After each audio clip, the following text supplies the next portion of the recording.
लम्हों ने खता की और सदियों ने सजा पाई। यह शेर तो आपने सुना होगा, लेकिन यह शेर भारत के राजनीतिक इतिहास पर सटीक बैठता है, क्योंकि हमारे देश के कुछ राजनेताओं ने ऐसी बड़ी गलतियां कर दी हैं जिनसे निकलने में भारत को सदियां लग गई हैं।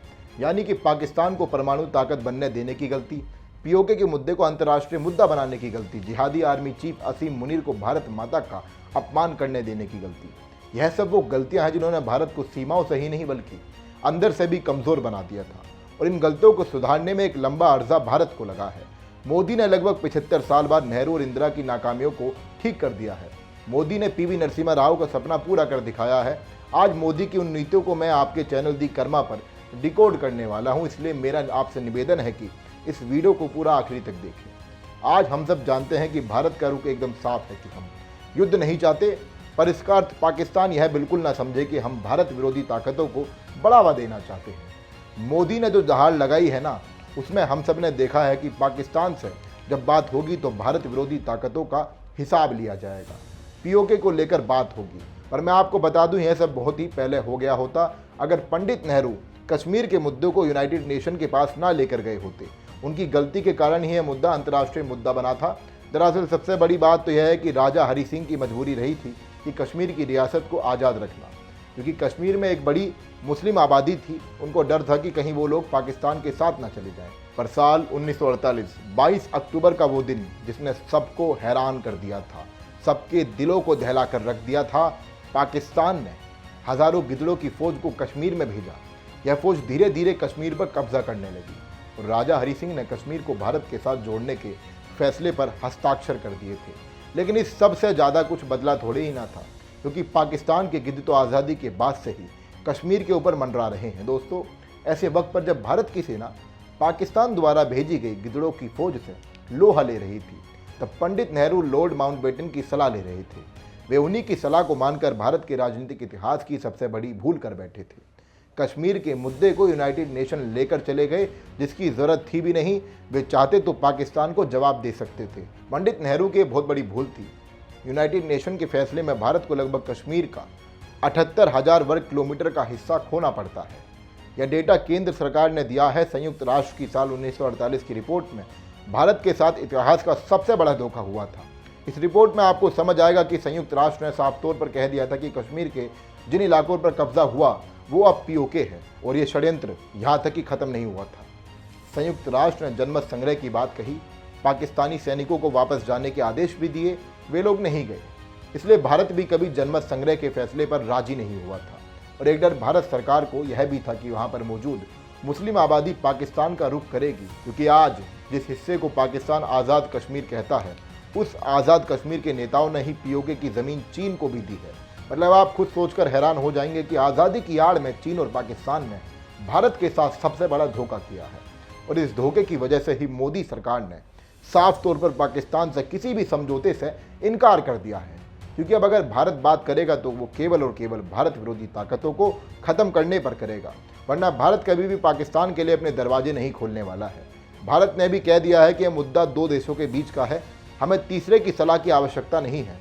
हम ऐसा इसलिए भी कह रहे हैं क्योंकि अमेरिका भी भारत को कमज़ोर दिखाने में कोई कसर नहीं छोड़ रहा है। डोनाल्ड ट्रंप ना जाने कैसी कैसी बातें विदेशों में कह रहे हैं, जिसको सुनकर हर भारतवासी आक्रोशित है। जरा देखिए डोनाल्ड ट्रंप ने बीते दिनों क्या माहौल बनाया हुआ है। I don't want to say I did, but I sure as hell helped settle the problem between Pakistan and India last week, which was getting more and more hostile. And all of a sudden you'll start seeing missiles of a different type. And we got it settled. I hope I don't walk out of here and 2 days later find out that it's not settled, but I think it is settled. And we talked to them about trade. Let's do trade instead of do war.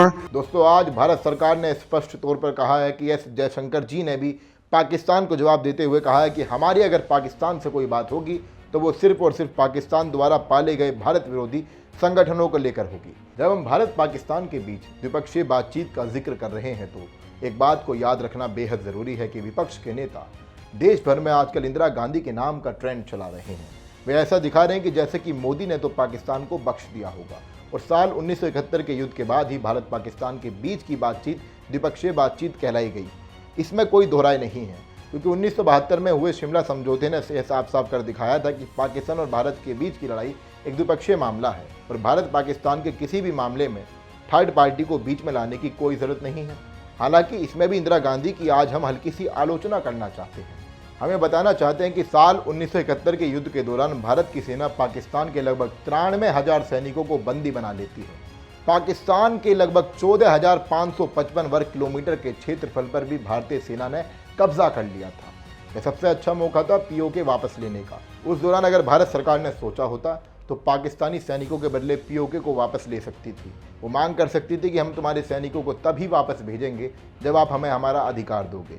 लेकिन उस दौर में इंदिरा गांधी की सरकार का पूरा focus Bangladesh को आज़ाद कराने पर था, ना कि पीओके को वापस लेना। पर क्या कांग्रेस ने यह नहीं सोचा था कि बार बार ये दावे किए जा रहे हैं कि पाकिस्तान में भी 56 भारतीय सैनिकों को जेल में कैद किया हुआ है, वे सैनिक कहाँ गए? यह सब आज भी केवल एक राज ही बना हुआ है। पर एक तस्वीर जिसने पूरे देश को हिलाकर रख दिया था वो थी मेजर ए.के. घोष की, जो कि सलाखों के पीछे दिखाए गए हैं। इसलिए विपक्ष के नेताओं को इस बात को समझने की जरूरत है कि इंदिरा गांधी जब देश की प्रधानमंत्री थी तो तब ही पीओके वापस क्यों नहीं लिया गया। वो तो आज के वक्त के मुकाबले लाख गुना आसान भी था, क्योंकि उस दौरान ना ही तो पाकिस्तान के पास कोई परमाणु हथियार था।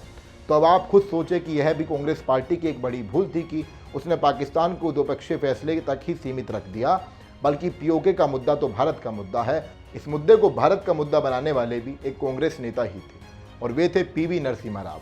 उनकी सरकार ने ही संसद में 22 जनवरी 1994 में एक खास प्रस्ताव पारित किया था कि कश्मीर भारत का ही अभिन्न अंग है और पाकिस्तान इसको भारत को वापस करे। यह मांग पीवी नरसिम्हा राव की सरकार ने ही उठाई थी, पर कांग्रेस ने उनके साथ भी जो किया है उसको भी आज पूरा देश जानता है।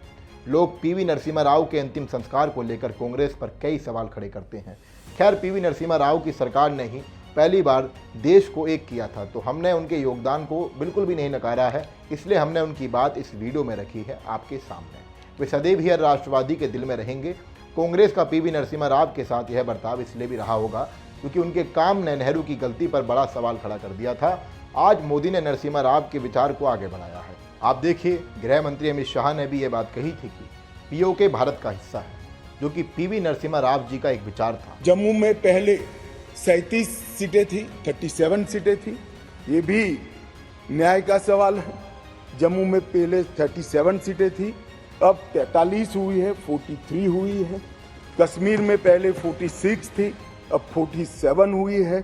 और पाक ऑक्यूपाई कश्मीर की 24 सीटें, क्योंकि वो हमारा है, हमने रिजर्व रखी है मान्यवर 24 सीटों को। इस तरह से पहले 107 सीटें जम्मू कश्मीर विधानसभा में थी, अब 114 सीटें हुई है। मोदी सरकार भी कश्मीर के मुद्दे को भारत का ही मुद्दा मानती है और ये विचार अटल बिहारी वाजपेयी जी भी साथ लेकर चले थे। 1998 में जैसे ही उनके हाथ में सत्ता की चाबी लगी तो उन्होंने एक सफल परमाणु परीक्षण कराया था, जो कि साल 1970 से ही पाकिस्तान परमाणु हथियार बनाने के लिए हाथ पैर मार रहा था। अगर उस दौरान ही कांग्रेस सरकार ने कदम उठा लिया होता तो पाकिस्तान कभी भी परमाणु धमकी भारत को नहीं दे पाता। यह भी कांग्रेस की भारतीय इतिहास की एक बड़ी भूल है। यहाँ तक कि उस दौरान इजराइल ने भारत को चेतावनी दी थी कि पाकिस्तान को परमाणु हथियार बनाने से रोका जाए, पर उस वक्त की कांग्रेस सरकार ने इस पर कोई ज़रूरी कदम नहीं उठाया था और कई सालों तक पाकिस्तान बस परमाणु हथियार की आड़ में दुनिया के देशों को डराता रहा है। पर इस बार मोदी ने साफ तौर पर कहा है कि भारत अब किसी भी परमाणु धमकी का शिकार बिल्कुल नहीं बनेगा।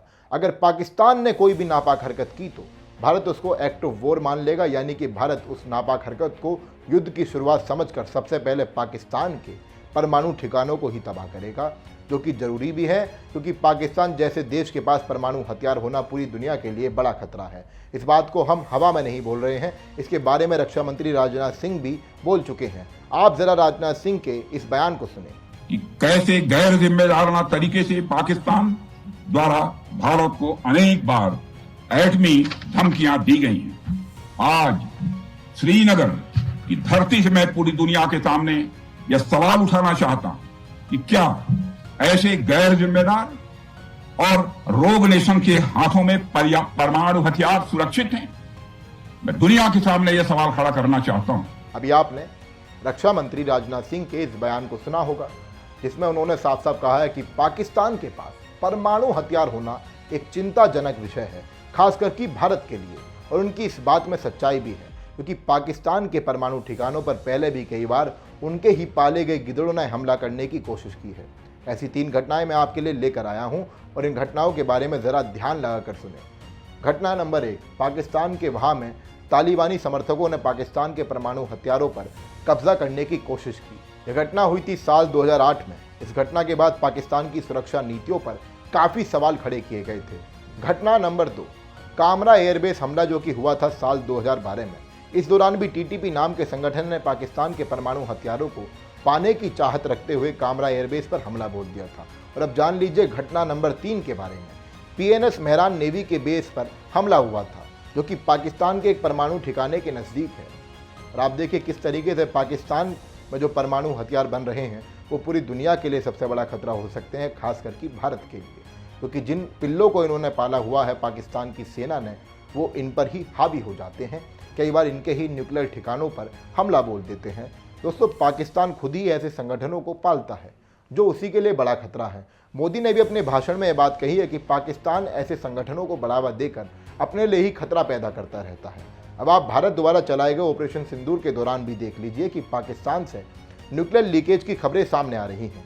हालांकि भारत ने साफ साफ कह दिया है कि वहाँ हमने किसी भी वारदात को अंजाम तो दिया ही नहीं है। ऐसा जरूर हो सकता है कि पाकिस्तान की सेना ने खुद ये लीकेज किया हो, क्योंकि पाकिस्तान सेना के चीफ को जिहादी सेना चीफ भी बुलाते हैं। जी हाँ, मैं बात कर रहा हूँ असीम मुनीर के बारे में, जिनको पाकिस्तान के सैनिक हाफिज कुरान बुलाते हैं, जिसका मतलब वो शख्स जिसको कुरान का ज्ञान उंगलियों पर रटा हो। अब आप खुद सोचे कि असीम मुनीर को इस काबिलियत के चलते सेना का चीफ बना दिया गया था, तो भारत कैसे कह सकता है कि पाकिस्तान के पास परमाणु हथियार होना एक शुभ संकेत है। जिस सेना का चीफ ही ऐसा हो, वो तो सेना कैसी होगी सोचने वाली बात है। वो सेना अपने फ़ायदे के लिए कुछ भी कर सकती है। असीम मुनीर भी नवाज शरीफ की ही तरह खुलेआम भारत के बारे में कई बार जहर उगल चुका है। इसलिए मोदी सरकार पाकिस्तान के पास परमाणु क्षमता होने को चिंताजनक विषय मानती है। और आज मोदी सरकार तैयार भी है कि पाकिस्तान ने अगर कोई भी नापाक हरकत की तो भारत सबसे पहले पाकिस्तान के परमाणु ठिकानों को ही तबाह कर देगा। मोदी सरकार ने हर वो काम कर दिखाया है जिसकी कल्पना PV नरसिम्हा राव जी ने खुद की थी। आज इस बात में कोई भी शक नहीं है कि मोदी ने कश्मीर को पूर्ण रूप से भारत का मुद्दा बना दिया है और POK को लेने का साहस भी दिखाया है। दोस्तों, इस वीडियो को बनाने का उद्देश्य झूठ पर से पर्दा हटाना है, क्योंकि सच को इतिहास के पन्नों में दबाने की कोशिश कई बार की गई है, पर जागृति के इस युग में सच को छिपाना उतना आसान है नहीं। इसलिए आप सोशल मीडिया के इस युग में जागृति फैलाने का काम ज़रूर करें, जिसके लिए आप इस वीडियो को आगे ज़रूर शेयर करें। और द कर्मा पर ऐसे ही वीडियो देखने के लिए हर राष्ट्रवादी और स्वयं खुद इस चैनल को आप सब्सक्राइब कर लीजिए। द कर्मा का ये वादा है आपसे कि हम हर झूठ से पर्दा उठाने की इस मुहिम को कभी भी बंद नहीं करेंगे। जय हिंद, धन्यवाद।